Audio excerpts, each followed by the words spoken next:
बोलो जयकारा। बोल मेरे श्री गुरु महाराज जी की जय। गुरु ब्रह्मा गुरु विष्णु गुरु साक्षात् परमेश्वरा गुरु परब्रह्म स्वामी गुरुदेव महेश्वरा। तमेव माता च पिता तमेव बंधु च सखा तमेव विद्या च प्रभुमेव तमेव मम देव देवो वंदो चरण सरोज मंगलदाता जैसे वतन होके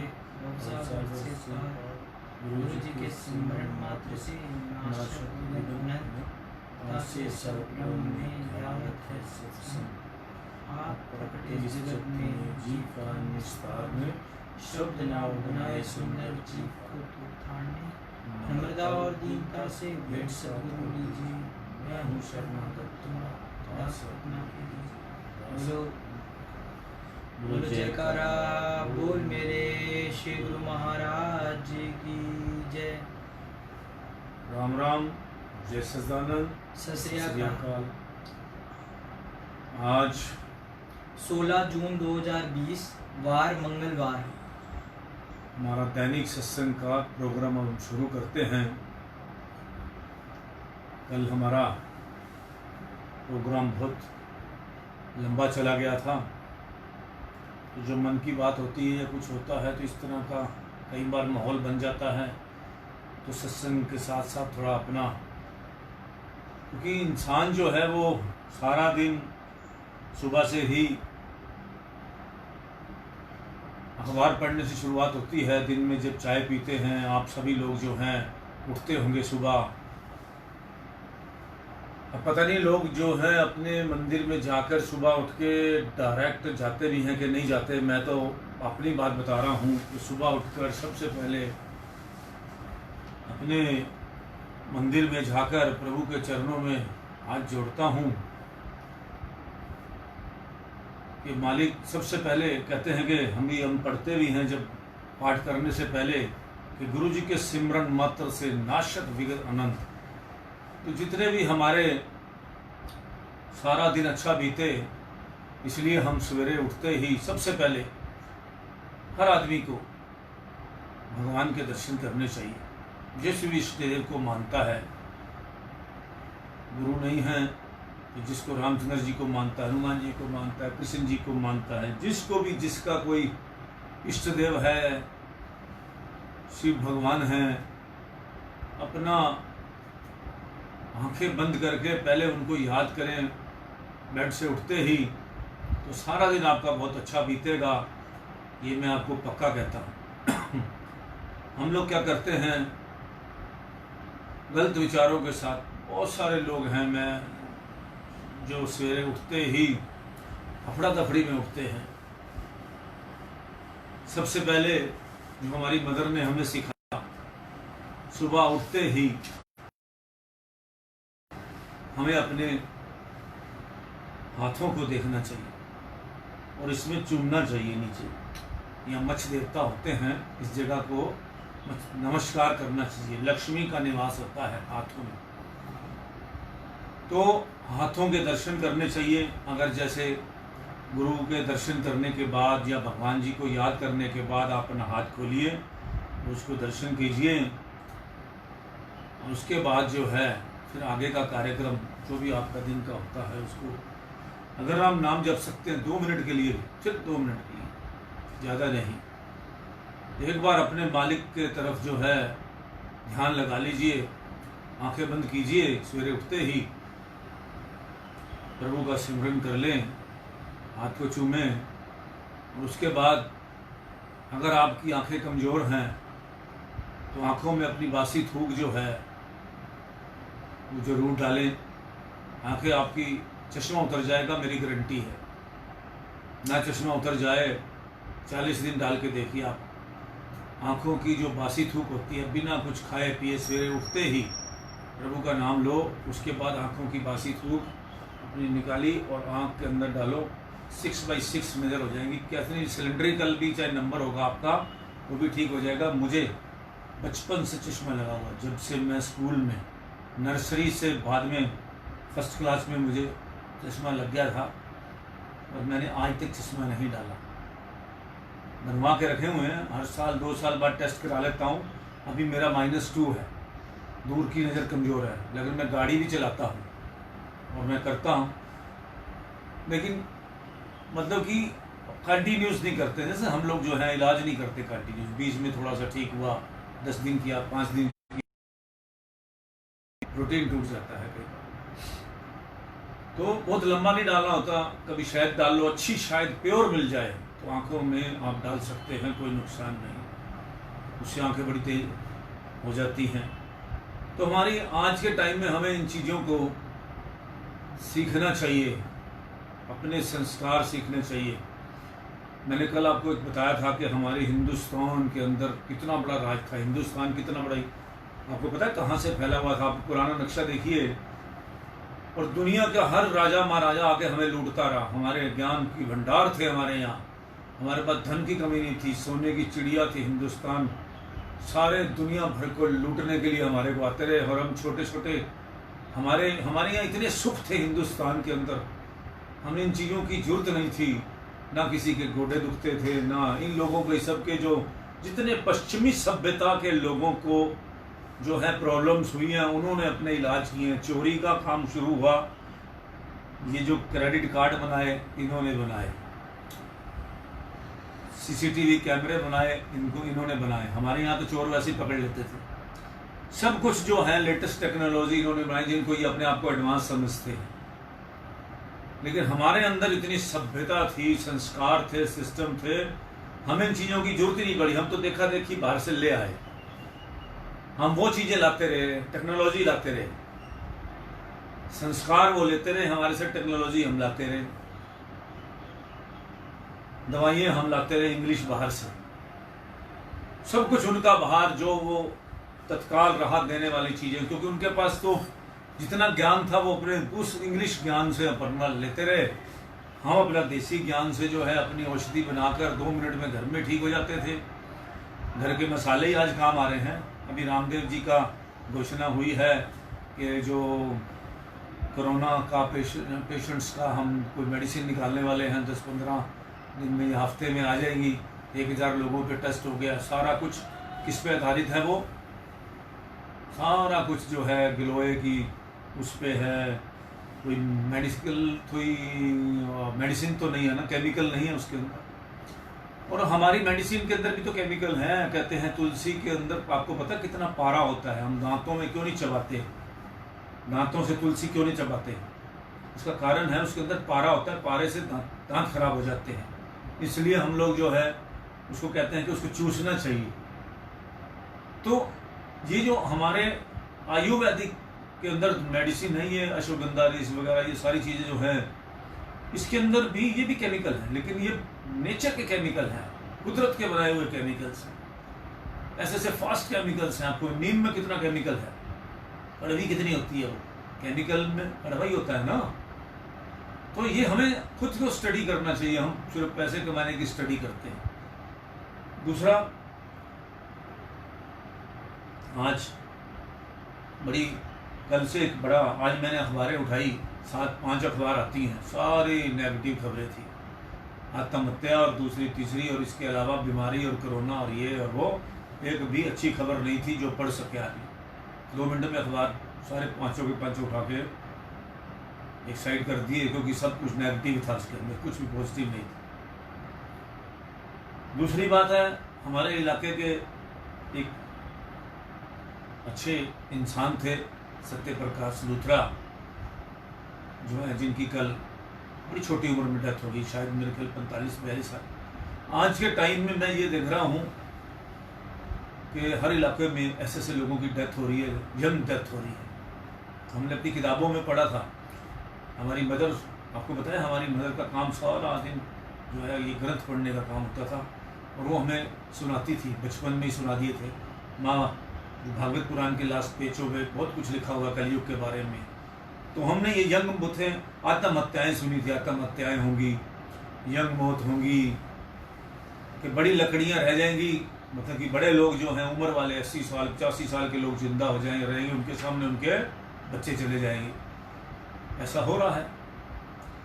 उसके कारण यही है कि अब जो जनरेशन है वो मालिक की तरफ बहुत कम लगी हुई है। पहले वालों की नित नेम देखो आप, 3 बजे उठ के 4 बजे उठ के गुरुद्वारे चले जाना, वहाँ जाके सेवा करनी, पॉजिटिव एनर्जी के अंदर रहना, सारा दिन पॉजिटिव एनर्जी के।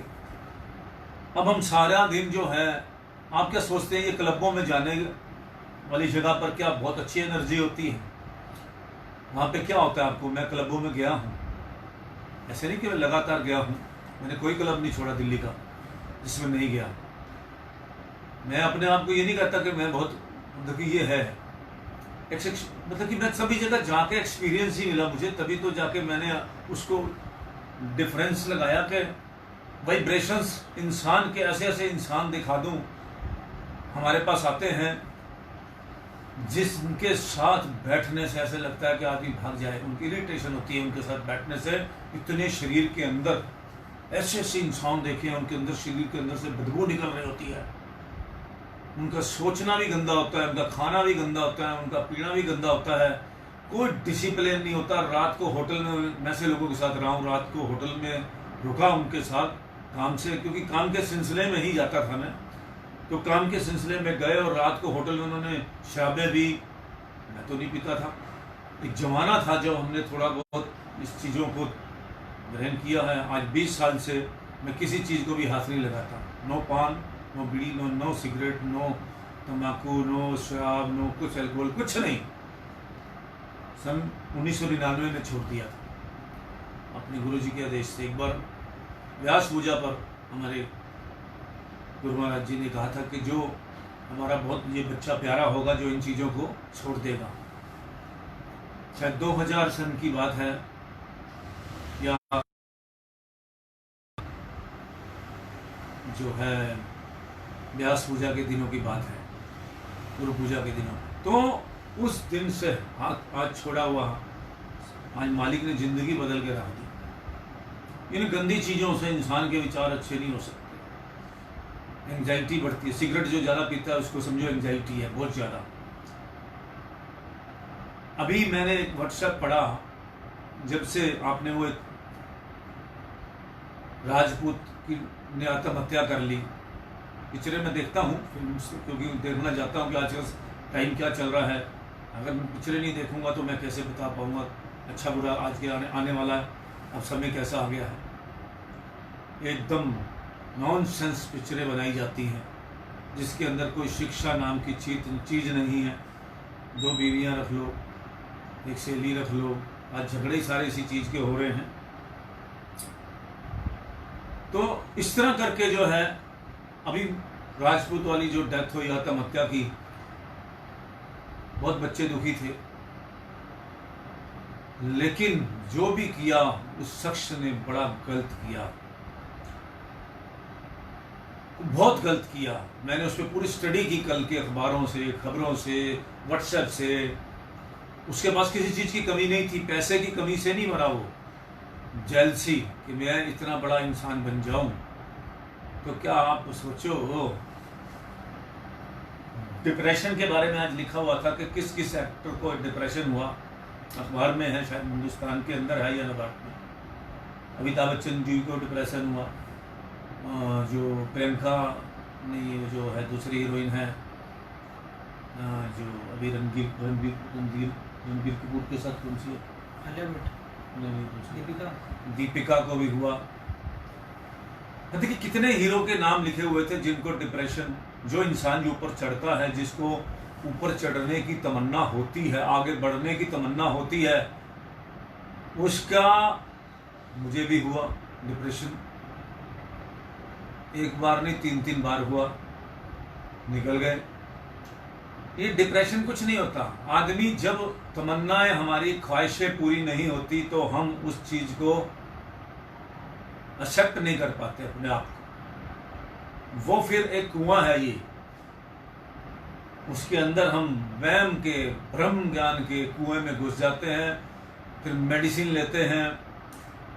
कोई अच्छा, मैंने देखा है कितने डॉक्टर जो हैं डिप्रेशन के पेशेंट्स जो की मेडिसिन देने वाले, एक डॉक्टर का नाम लूँगा, गंगाराम का बड़ा मशहूर डॉक्टर था, जो है, जिसको मैं शुरू में एंजाइटी हुई मुझे काम ज़्यादा करने की वजह से, दिमागी थकावट हो गई क्योंकि मैं मेहनत बहुत करता था, तो उसको दवाई ली, उसको डोज नहीं पता उस डॉक्टर को। आज मैं तो मास्टर हो गया उस मेडिसिन के अंदर, क्योंकि मुझे कितने लोगों डिप्रेशन वाले मैंने कितने लोगों को ठीक किया।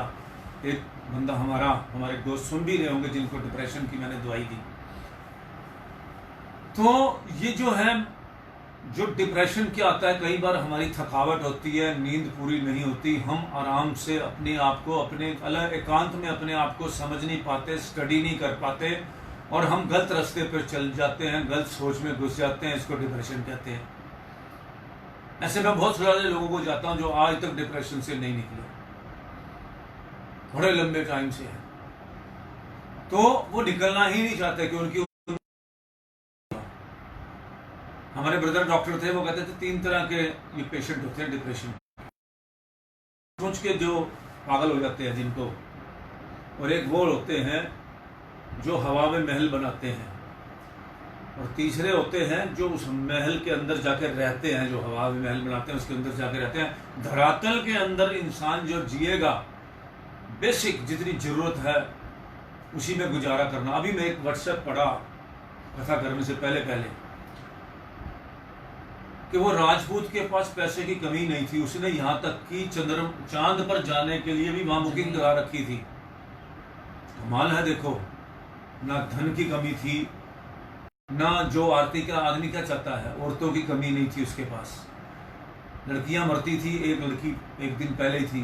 तो आप बताइए, ये आत्महत्या जो है, ये अखबार वालों ने कल की अखबार में पूरे के पूरे पेज उसकी तारीफ में छापे हुए थे। आप बच्चों को प्रमोट कर रहे हैं आत्महत्या करने के लिए क्या? जितने भी टीवी वालों ने शायद इतने गुण नहीं गाए जितना मैं तो बिल्कुल नहीं अच्छा इंसान मानता जो ऐसी हिम्मत हार जाता है। जब भी आप, या तो आप छोटी बुद्धि का बन जाइए कि आगे बढ़ने की सोचिए भी मत, और जो भी आगे बढ़ेगा उसके रास्तों के अंदर कठिनाइयां आएंगी, और ये नहीं कि आपके रास्ते में कठिनाइयां आ जाए तो आप जाके रस्सी से लटक जाओ। ये हल नहीं है, कोई किसी भी चीज का हल नहीं है। खुश रहने के 1000 साधन भगवान ने बनाया है, करोड़ों साधन। पहले हम छोटी छोटी खुशियों से खुश हो जाते थे। लोगों के घर में टीवी देखने जाते थे, अपने घर में नहीं होता था, वहां जाके उनके घर में टीवी देखने जाते थे। जब अपना टीवी आता था तो कितने महीनों तक अंदर खुशी रहती थी।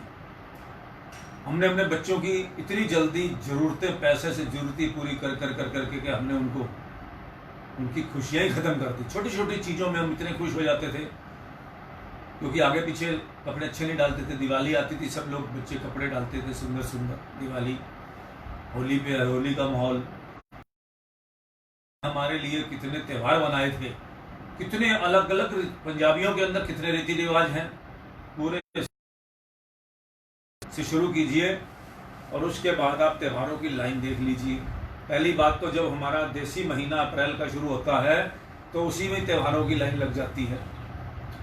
नाचने गाने, हर तरह की, किसी के खाने बनते, वो भी एक त्यौहार आता है जिसके अंदर जो जिस बच्चे को पसंद होता है उसकी वो खाना बनाया जाता है।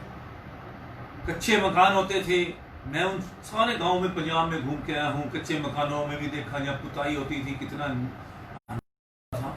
अभी अब मैं गांव में जब यहाँ निकलता हूँ या कच्चे मकान निकलता हूँ, दिल करता है इस मिट्टी के ऊपर एक बार सोने का दिल दोबारा करता है कि इस पे सो जाऊं। इतनी अच्छी लगते हैं वो फर्श। मतलब कि हम लोग जो हैं, कमाल है। तुम्हारे पास इतना धन है, कोठी है, कार है, मर्सिडीज है, पता नहीं कौन कौन सी गाड़ियां लिखी हैं कि उसके पास सारी थी। पैसा था, बैंक अकाउंट था, कितनी बड़ी प्रॉपर्टी का मालिक था। उसके बाद आत्महत्या करना। अमिताभ बच्चन को पूछो कितने फ्लॉप हुए। जब उन्होंने एक प्रोडक्शन कंपनी बनाई थी तो उसमें उनको झटका लगा था। तो बड़े बड़े, आप देखो, धर्मेंद्र को झटका नहीं लगा होगा, राजेश खन्ना को नहीं लगा होगा। सारी जिंदगी वो इमोशनल आदमी थे, सारी जिंदगी गम में रहे। उनको गम में मजा आता था। लेकिन मतलब ये है कि कोई मरने की तो किसी ने नहीं सोची। उस जमाने के लोगों के पास घर से जब भाग के वो आके फिल्म स्टार बनते थे, बॉम्बे की दुनिया में घुसते थे, कितनी मेहनत करते थे, लोगों के घरों में सोते थे, कितने हीरो ने कितने लोगों मदद करते थे उन लोगों की जो नामी हीरो बने, राजेंद्र कुमार से लेकर दिलीप कुमार से लेकर कितने लोगों की हिस्ट्रियाँ आप देखिए आप। और उसके बाद अभी कितने हीरो हीरोइनों को, अजय देवगन को डिप्रेशन हुआ, क्योंकि जब मुझे हुआ था मैं भी उसी डॉक्टर के पास गया था जिसमें अजय देवगन गए थे। उन्होंने कहा कि मैंने इलाज किया उनको। तो ये डिप्रेशन कुछ नहीं होता, इंसान प्रॉब्लम्स कई बार पेट की बीमारी भी होती है। डिप्रेशन जो होता है वो पेट से भी होता है। आईबीएस की जो प्रॉब्लम होती है तो उसमें भी आदमी के दिमाग और पेट जुड़ा होता है आपस के अंदर। ज्यादातर प्रॉब्लम्स जो है, एक रामदेव जी के चीफ कंसल्टेंट हैं, डॉक्टर बनिए हैं, सिंगल है या कोई, मैं उनके पास भी गया था तो उन्होंने बताया कि प्रॉब्लम्स पेट भी अगर आपका ठीक नहीं रहता, उसमें दिमाग की नसें खिंची रहती है तो डिप्रेशन माना जाता है, उसको भी डिप्रेशन हो जाता है। आदमी के नेगेटिव विचार बनते हैं, जो पेट में दर्द होती है एक तरह का वो एक बीमारी बन जाती है। तो इस तरह करके इंसान को इतना कुछ होने के बाद सुख नहीं मिला, पैसे का सुख। तो मेरी तो कथा बिल्कुल ठीक है ना, मैं जो गा रहा हूँ, मैं जो कह रहा हूँ, मेरे हमारे गुरु महाराज जी कह रहे हैं, हमारे भगवान कह रहे हैं, हमारे इष्टदेव कह रहे हैं कि ये काम, क्रोध, लोभ, ईर्ष्या के चक्कर में ये आत्महत्या हुई है कि मुझे इससे बड़ा बनना है। तो बड़ा बनना है तो बड़ी लकीर खींचो ना अपनी। मैं राजनीति में बहुत लेवल पे रहा हूँ, कोई ऐसा लीडर है जिसके साथ मैंने काम नहीं किया, लेकिन सबको मैं सीखता रहा, सबसे कुछ ना कुछ। बदमाश से बदमाश, जितने गुंडे से गुंडे पॉलिटिशियन को मैंने देखा है। यूपी भवन के अंदर मेरा आना जाना बहुत ज़्यादा था, कौन नहीं रुकता था वहाँ। मैंने उन लोगों को देखा जो आज वो नामी आदमी है। एक जमाने में रिक्शा में 10-10 रुपए मैंने अपने हाथ से दिए हैं, क्योंकि मेरे जो पॉलिटिक्स के गुरु थे, बहुत बड़ी हस्ती थे, उन जैसे दिमाग वाला आदमी नहीं था, ऐसा ब्रिलियंट आदमी मैंने नहीं देखा, लेकिन वो भी पैसे में डूब गए। तो इस तरह करके इंसान जो है, जिस वजह से दुख की बात इसलिए बता रहा हूं कि पहले मन की बात इसलिए करता हूं कि तब मेरे को ये बातें अच्छी लगती हैं जब मैं अपनी आपको मन की बात बता दूं। ये कितनी दुख वाली बात है, और अखबारों ने उस आदमी की कितनी तारीफ छाप दी। और बच्चे, रात को हमारे घर में 3-4 बच्चे थे, वो आपस में डिस्कस कर रहे थे फ़ोनों पे भी। सारे स्कूल के बच्चे आपस में रात को उस पर लाइव होते हैं, आपस में एक दूसरे के साथ, घर पे यही काम होता है, और वो दुख मना रहे थे। तो क्या उसमें कई बच्चे आत्महत्या नहीं करेंगे? क्या उसमें प्रमोशन हो रही है ये आत्महत्या का? इस खबर को यही दबा देना चाहिए था। इसको देखिए, कहीं भी अखबार वालों ने उसकी प्रशंसा, अच्छे काम किए तो ठीक है, एक अच्छे काम, एक बुरे काम ने सारे अच्छे काम को काटा मार दिया। कौन याद रखेगा? जन्नी जने तो भक्त जन, या दाता या शूर, नहीं तो जन्नी बांझ भली, क्यों गवावे नूर। ठीक है, माँ को याद करते हैं लोग। बच्चे पैदा होने चाहिए तो ऐसे होने चाहिए, या दानवीर हो, या शूरवीर हो, कर्मवीर हो। ऐसे बच्चे होने चाहिए कि जो अपना जो है, अपना बच्चों को क्या सिखाएं, आगे प्रेरणा क्या मिलेगी कि भाई थोड़ी सी दिक्कत आ जाए तो जाके लटक लो। आप उन लाइफ को, मैं फिल्मी लाइफ के बहुत लोगों को जानता हूं, लेकिन एक दूरी बना के रखता हूं, क्योंकि मुझे पता है कि ये लोग सब नकली हैं, बहुत कम लोग असली हैं इसके अंदर। सब झूठी लाइफ पे जी रहे हैं, वहां पे झूठ है सब। बच्चा किसका पाल कौन रहा है, सिस्टम किधर है, उधर है, इधर है, उधर है, मतलब कितना एक, आप सीधा रास्ता चलिए ना। नहीं शादी हो रही, कोई बात नहीं, उसको भी कितने, जितने भी एक्सपेरिमेंट मॉडर्न करते हैं फिल्म, चाहे वो इंडियन फिल्म इंडस्ट्री करे या क्या कहते हैं उसको, बॉलीवुड करे या हॉलीवुड करे, एक्सपेरिमेंट जितने भी मॉडर्न होने के होते हैं, चाहे वो लेडीज को ये बाल रंगवाने का सिस्टम समझाया गया, आज क्या हालत हो रही है उससे, कैंसर भी, स्किन कैंसर भी हो रहा है। चाइना से गंदा गंदा सामान सारा इंपोर्ट हो रहा है, केमिकल ही केमिकल है, उससे सिर धो लो, उससे बाल वो कर लो। तो इस तरह करके ये किसने सिखाया? वो पश्चिमी सभ्यता। हमारे यहाँ रीठा, आंवला, ये 3 चीज भिगो के रखते थे, उन चीज़ों से ये बाल की धुलाई होती थी, या दही से धोए जाते थे, या कितना कुछ होता था। चेहरे पर लगाने के लिए जो कितना हल्दी, चंदन, ये वगैरह लगाया जाता था। हम टोटल, हमारी नदियाँ पोल्यूशित केमिकल से, क्योंकि कारण क्या, एक तो नकली सामान, दूसरा सारा जितना भी ये ब्यूटी पार्लर का जितना भी गंद होता है, ये सारा जाके उस नदियों में मिलता है। जाके कितना यूज होता है, अस्पतालों में भी यूज होता है, दूसरे तरह के केमिकल होते हैं। हम कितना, हमारी गंदगी है कि सर्वे करा लें तो एक इंसान कितनी गंदगी लेकर पैदा होता है, उसके ऊपर कितनी लेपा पोची होती है। आदमी की तो कम होती है, लेकिन लेडीज जो है अपने मेकअप, दुनिया भर के सिस्टम से कितना जो है वो अपना केमिकल जो है नदियों में बहा, सिर्फ बालों में ही आपको लगा लो। तो इस तरह करके जो है हम लोग जो है कितनी नकली जिंदगी को आज फिर हमें छोड़ना पड़ेगा, अगर हमें सतयुग में प्रवेश करना है। नहीं तो इससे भी गंदा टाइम आ जाएगा। देखो कोरोना तो चले जाएगा तंग करके, थोड़े दिनों में साल रह जाएगा। कोई नवंबर कह रहा है, कोई दिसंबर कह रहा है, चलो मैं कहता हूँ अगले साल अप्रैल तक भी लगा लो, बहुत खिंच जाएगा तो नया साल हमारे लिए बहुत खुशियों वाला होगा। मैं तो खैर उससे ज़्यादा नहीं मानता, अक्टूबर से ज़्यादा। अब जो सरकारी जनगणना है वो चलती रहेगी, क्योंकि मुझे लगता है कि ये भगवान की चीज़ बनाई हुई है। जब तक इंसान सीधा नहीं होगा, मैंने आपको एक दिन क्या कहा था कि घर घर से लाशें उठेगी। आज हम चारों तरफ, हमारे यहाँ आ चुका है, चारों तरफ कोरोना आ चुका है। टेस्ट नहीं हो रहे ना, अगर टेस्ट सारे लोग कराने लग जाएं तो सभी में मिल जाएगा और हाँ जाएगा। सरकार अच्छे ढंग से चल रही है, वो अपने सरकार काम कर रही है जो अपना कर रही है, और नेचर करवा रही है। सरकार के हाथ में क्या है? कुछ भी नहीं है। सरकार के हाथ में होता, मैंने आपको क्या कहा, अगर ये कुदरत के हाथ में, अगर मालिक यानी मोदी जैसा आदमी को प्रधानमंत्री बनाया, क्योंकि उनको पता था ये आदमी इतना बोझ उठा सकता है, कमजोर आदमी तो इस्तीफा दे के घर बैठ जाएगा। अब केजरीवाल जी के बारे में क्या बताऊं, उनको क्यों बनाया गया चीफ मिनिस्टर, वो दिल को नहीं समझते। ऐसे आदमी को बना दिया कि मरे जाए, कुछ ना जाए। अपनी अपनी थ्योरी है सभी की, बुराई नहीं कर रही है, बुरी बात तो नहीं है। ऐसे लोगों को, स्ट्रॉन्ग लोगों को बनाया गया कि जिन्होंने मौतें देखनी थी। कोई और शायद नरम दिल वाला इंसान मुख्यमंत्री होता या प्रधानमंत्री होता तो वो मैदान छोड़ के भाग जाते हैं। तो आज मालिक को पता था कि ऐसे वक्त के लिए बहुत स्ट्रॉन्ग पीएम चाहिए, स्ट्रॉन्ग, सभी लोग स्ट्रॉन्ग चाहिए। कमजोर आदमी का काम नहीं है लाशें देखने का। इसलिए जो है मालिक शमशान घाट की भी सेवा ऐसे ब्रिलियंट लोगों को देता है जो हम लोग तो एक लाश भी नहीं देख सकते।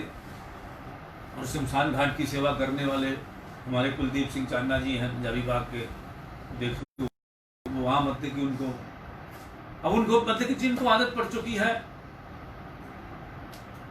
तो मैं ये कह रहा था कि भाई ये देखिए, आप कभी भी भूल कर ना गंदी संगत में बैठो, ना बुरे विचार के लोगों के साथ बैठो। आत्महत्या के जो विचार आते हैं इन्हीं चक्करों में आते हैं, क्योंकि हम अच्छी किताबें प्रमोट करने, जो हमारी आत्मा जिससे मजबूत हो वो हम पढ़ते ही नहीं है, जिससे हमारा तन मजबूत हो वो खाते ही नहीं है। तो हम क्या करेंगे?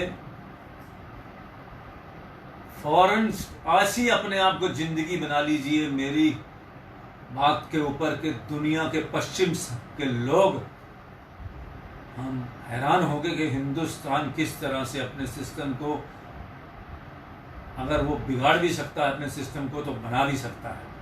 आज हमें दोबारा फिर बनने की जरूरत है। आज हमें फिर 50 साल पुरानी, हम पिछड़े हुए ठीक हैं,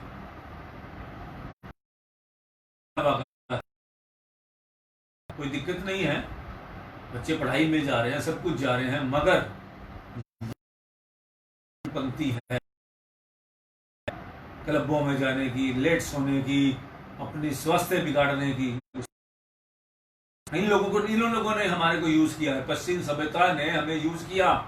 हम टाइम पर सोने वाले लोग थे, इन्होंने हमारी रातें खराब कर दी, हमारी नींदें खराब कर दी, हमें कमजोर कर दिया। इम्यूनिटी पावर हमारी सबसे ज्यादा, डॉक्टर क्या कह रहा है, कम सोने की वजह से हो रही है। और इन लोगों ने हमें कम सोना सिखाया। रात भर कॉल सेंटर, क्योंकि इनके यहाँ तनख्वाही नहीं दे पाते, इंडिया के अंदर आके कॉल सेंटर खोल दिए कि हमारे लड़के लड़कियां रात भर जाग कर इनकी टिकटें बुक करें, इनका सारा कुछ वहां से उनका काम देखें, क्योंकि यहाँ रात और वहां पे दिन का फर्क होता है।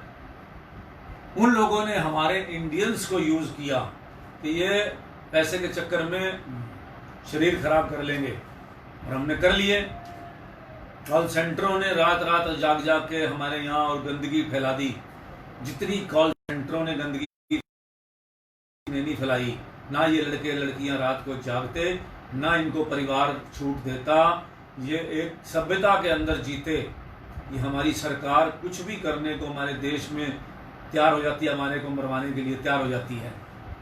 ये कोई मॉडर्न कॉल सेंटरों को, खैर मैं आज को मुझे समझ आया, तो तब जाके सरकार को तो हर चीज को 10 बार एक चीज को टेस्ट करने के बाद इंडिया में लॉन्च करना चाहिए।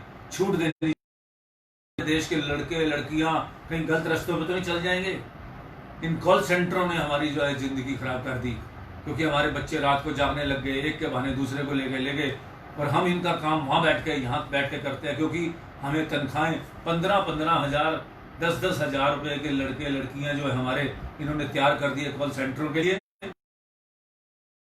डॉलरों के हिसाब से इनके लड़के लड़कियां पैसे लेते हैं। बताइए मिसयूज है कि नहीं, लिख के बताइए यहाँ के मिसयूज है कि नहीं हमारे बच्चों का। हमारे बच्चों को रात भर आराम से सोने वाले, निश्चिंत होकर सोने वाले बच्चों को इन्होंने चिंताएं लगा दी, घुन लगा दिए, बीपी करा दिए, ब्लड प्रेशर करा दिए, सब तरह की बीमारियां इन्होंने लगा दी, सिर्फ इन्हीं कॉल सेंटरों जो रात भर जाके काम करते हैं। आज भी मल्टीनेशनल कंपनियां जो है रात को हमारे बच्चों को जगाकर हमारे से काम कराती हैं। हमारे टाइमिंग फिक्स थे, जिसके घर में जाओ बच्चे सोए पड़े हैं जी, उसके बाद माँ बाप को आदत पड़ गई लेट सोने की। आपके घर में बच्चे सोए पड़े, जाग रहे हो, काम कर रहे हो, आप सो जाएंगे क्या निश्चिंत होकर? नहीं सो पाएंगे। बच्चे रात रात, उसके बाद छोटे बच्चों को आदत पड़ गई रात भर एक दूसरे फ्रेंड से बातें करने की, बेमतलब की बातें करते हैं पूरी रात। इतना टाइम बच्चों को नहीं देना चाहिए इतनी बातें करने का। दिन में भी वो बात करें, रात में भी बात करें, तो क्या उनकी पर्सनल लाइफ रह गई, समाज की लाइफ रह गई? समाज के बारे में बात ही नहीं करना चाहते। आप बताइए कि हमारा देश गर्त में जा रहा है या नहीं जा रहा? हम लोग क्या करते थे, अपनी माता जी के साथ मंदिरों में जाते थे। वो दिन आते थे जो कार्तिक के, सवेरे 4 बजे मंदिर खुल जाते थे, सवेरे उनके साथ जाके अच्छा खाने को मिलता था, प्रसाद मिलता था, चले जाते थे उनके साथ। सवेरे उठ के 4 बजे फेरी होती थी। हमारा ये एंजॉय होता था कि ढोलकी चिमटा लेकर फेरी निकालनी और घर में जगाना। रात को इतना अच्छा सुबह लगता था, कानों में जो है संगीत गूंजता था और आराम से उठते थे और फटाफट भागते थे। और नंबर वाइज घर होता था कि आज चाय फेरी यहाँ खत्म होगी तो चाय पानी का इंतजाम ये खत्म होगा। आज हमारी सिख बरादरी के अंदर, मैं भी सिख हूँ, तो उस सिख बरादरी के अंदर भी आज यही फेरी वाला सिस्टम सवेरे निकलता है। और उस फेरी में जो है सभी के घरों में चाय पानी का इंतजाम होता है, वहाँ कुर्बानी होती है, सिस्टम होता है, और कितना अच्छा होता है वो एंजॉय। जब उठते ही नहीं है सोए हुए, लेडीज भी लेट तक उठ रही हैं। कितनी ब्यूटी पार्लर, मैं आपको बताऊं, कितनी लेडीज हैं जो बच्चों को सवेरे स्कूल भेज के फिर सो जाती हैं, उसके बाद 10-11 बजे फिर उठती हैं, क्योंकि रात को लेट सोती हैं। मैक्सिमम घरों में ये हो रहा है। बहुत कम डिसिप्लिन वाली आपको टीचर्स भी मिलेंगी। टीचरों की इज्जत क्यों नहीं हो रही स्कूल में? बच्चे टीचर्स को, क्योंकि वो इतना गंद सीख चुके हैं। टीचर्स क्या, उनको टीचर सिर्फ क्या पढ़ाती हैं उनको, और वो उनके साथ वैसी बातें बच्चों के साथ करती हैं, थोड़ी सी ऊंची बात करेंगी। कई टीचर अभी ऐसी हैं, उनसे बच्चे उनकी इज्जत भी करते हैं और कांपते भी हैं, उनसे डरते भी हैं। क्यों? उनके पास गट्स हैं। बच्चों को शिष्य, अगर आप शिक्षक हैं तो शिक्षक या तो पढ़ा, या बच्चों को एक लेवल पे समझाओ। पढ़ाई से ज़्यादा ये चीज़ें बतानी बहुत ज़रूरी है। आज मैं आपको ये ग्रंथ बना रहा हूँ इसलिए आज, क्योंकि मुझे लगता है कि हम लोग अपने बच्चों को बिगाड़ रहे हैं इन ग्रंथों। आज हम उस एक एज के बच्चे ग्रंथ तो हमारा सुन लेंगे, ये बातें पढ़ लेंगे, एक एज आने के बाद जब ये संस्कार ही नहीं रहेंगे, हमने उनको डाले ही नहीं होंगे, तो इनको उनकी बातें उनको कहाँ माननी पड़ेंगी। आरती कर जाओ बच्चों को, आरती पे आप जब कर रहे होते हैं, थाली घुमा रहे होते हैं, घर में किसी बच्चे को बुलाओ अपने घर के, जो यंग जनरेशन, उसको को ये थाली घुमाओ, वो थाली ऐसे घुमाते हैं जैसे बड़ा बोझ हो। वो एहसान करते हैं हमारे पे, क्योंकि हम उनको प्यार ज़्यादा करते हैं, पीटते नहीं हैं। अगर यही 2 थप्पड़ लगा के उनको सीधा किया होता तो आज वो बच्चे हमारे उस सिस्टम से चल रहे होते। हमने उनको, कहते हैं ना, एक कलयुग की निशानी क्या है कि गाय अपने बछड़े को चाट चाट कर खून निकाल देती है। इसका मतलब क्या है? ओवर प्यार करना। हम उनके जन्मदिन मना रहे हैं, उनके वो मना रहे हैं, उनके ये कर रहे हैं, उनको हम उनकी हर अच्छा पूरी कर रहे हैं, और उसके बाद हम क्या होंगे? हमारे को घर से उठा के बाहर फेंक देंगे एक उम्र के बाद। जितने दिल्ली के अंदर आपको बता दूं, आज हर जगह पे जरूरत पड़ गई है वृद्धाश्रम की। उसका कारण सिर्फ यही है, सास बहू आते ही अपने कहेगी कि पहले सास को बाहर निकालो तो मैं रहूंगी, या पहले मैं इतने घरों के अंदर ये चीज देख चुका हूं, कितने गिनवा दूं आपको।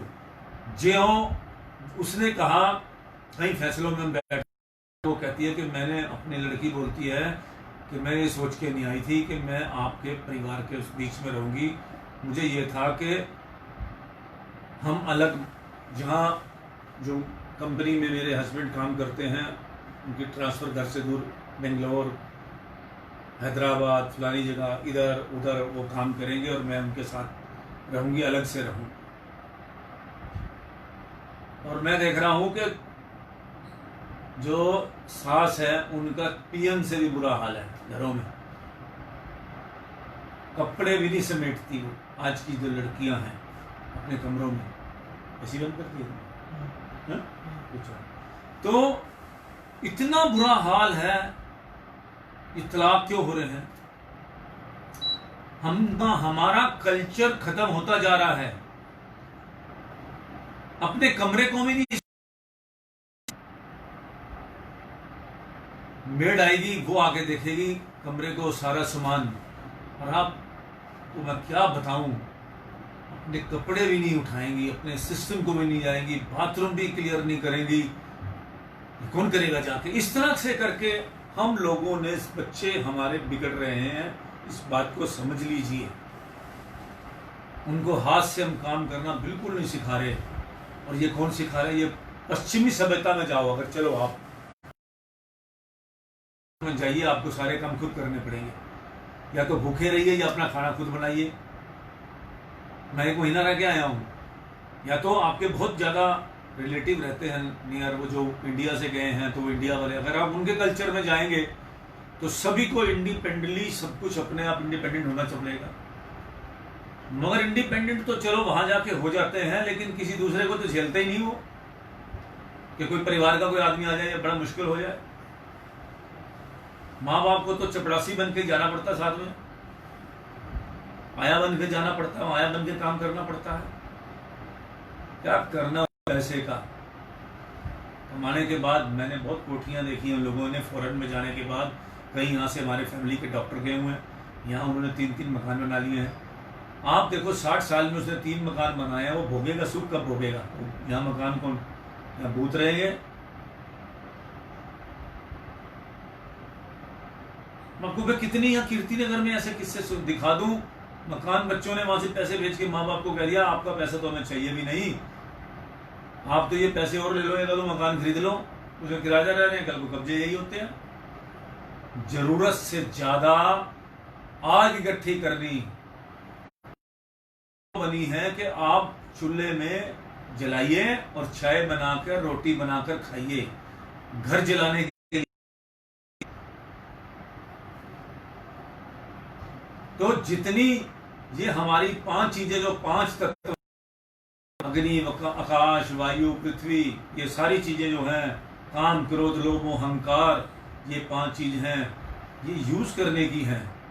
थोड़ा क्रोध नहीं करोगे तो बच्चा आपसे डरेगा नहीं। उपकार तो जरूरी है, काम नहीं करोगे तो बच्चे कैसे पैदा करोगे, जो मतलब कि वासना वाली बात कर रहा हूँ। उसके बाद थोड़ा लोभ नहीं करोगे तो आप उठे हुए नहीं काम करने के लिए। ये चीजें हैं, तो ये चीजें इस्तेमाल करने के लिए हैं, ना कि ये हमें इसके अंदर डूब जाओ, कामी बन जाओ। डूब गया, अगर इसको इस्तेमाल करते तो सिर्फ बच्चे पैदा करने के अलावा इसमें कोई काम नहीं। क्रोध जो है थोड़ा आदमी का, एक सेल्फ रिस्पेक्ट का आदमी को क्रोध थोड़ा जाता है, हर आदमी को आ जाता है। बहुत शरीफ आदमी को भी थप्पड़ मारोगे क्रोध उसको भी आ जाता है। तो क्रोध ना करेगा तो आप डरोगे भी नहीं। तो ये चीजें इस्तेमाल करने की थी, मगर ये इस्तेमाल हमें कर रही है। हम इनमें डूब गए हैं, ममता में ज्यादा डूब गए हैं, मोह ममता में इतना ज्यादा डूब गए हैं आप सोच ही नहीं सकते। ये है आत्महत्या के, आपको मैंने आज कारण बताए हैं कि ये अपनी आत्मसम्मान को कायम कीजिए। वो सीखते नहीं है। 2 मिनट में छोटा सा सेंटर में भेज के उसकी नौकरी लगा के 10,000 कमाने लग जाता है वो। उसके बाद वो कहता है कि मैंने अपने घर का भार उतार दिया, अब मैं कमा रहा हूं, और अपने माँ बाप को बेवकूफ समझने लग जाता है।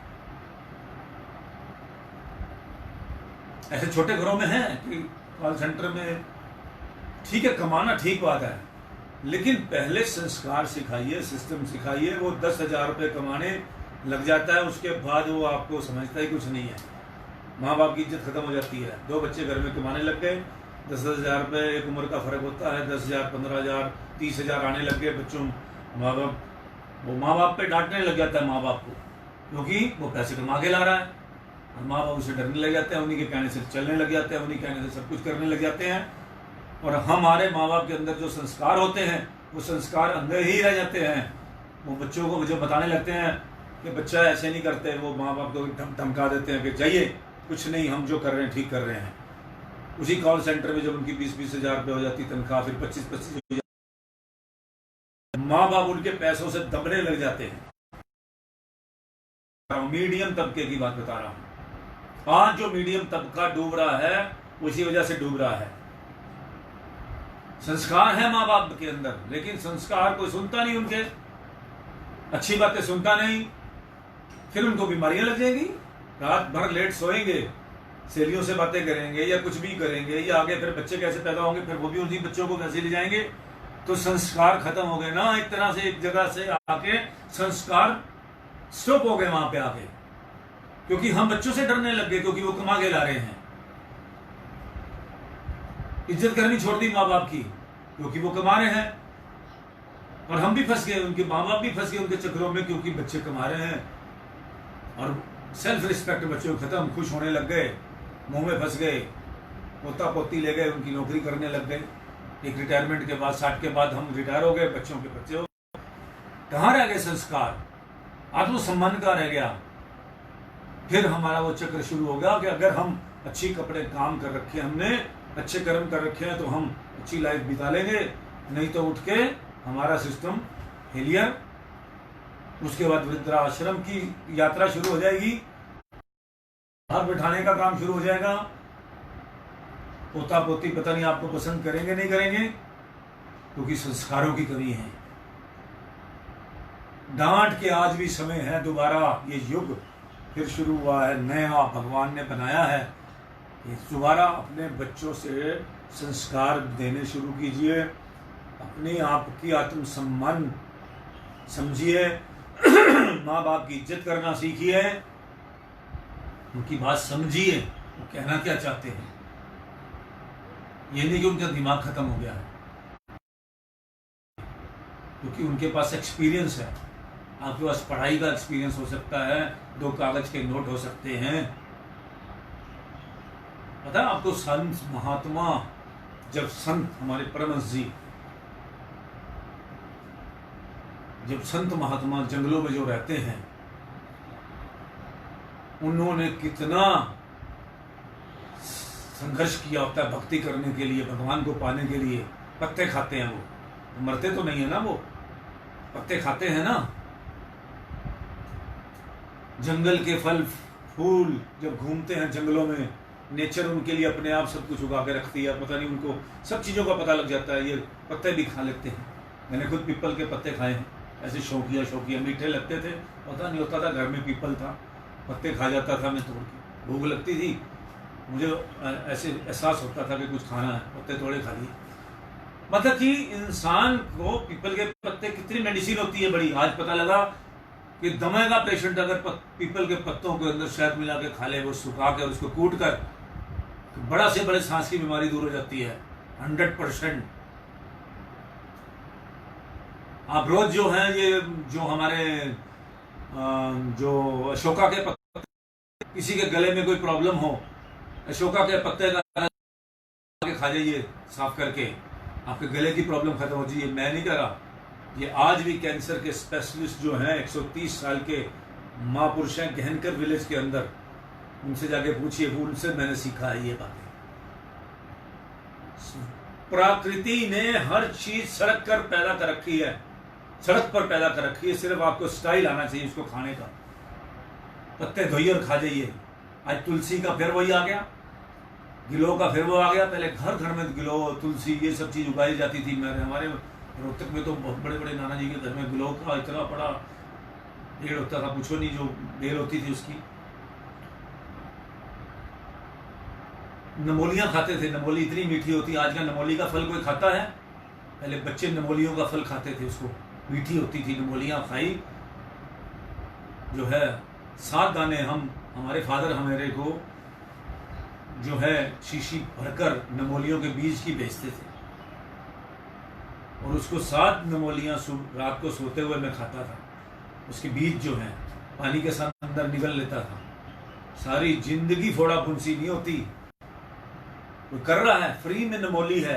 मल्टीपल बीमारी के लिए नमोली का बीज, नमोली जो मीठी वाली नमोली होती है, उसको आप तोड़िए, उसको सुखाइए, उसको मदलिए या उसको खा लीजिए।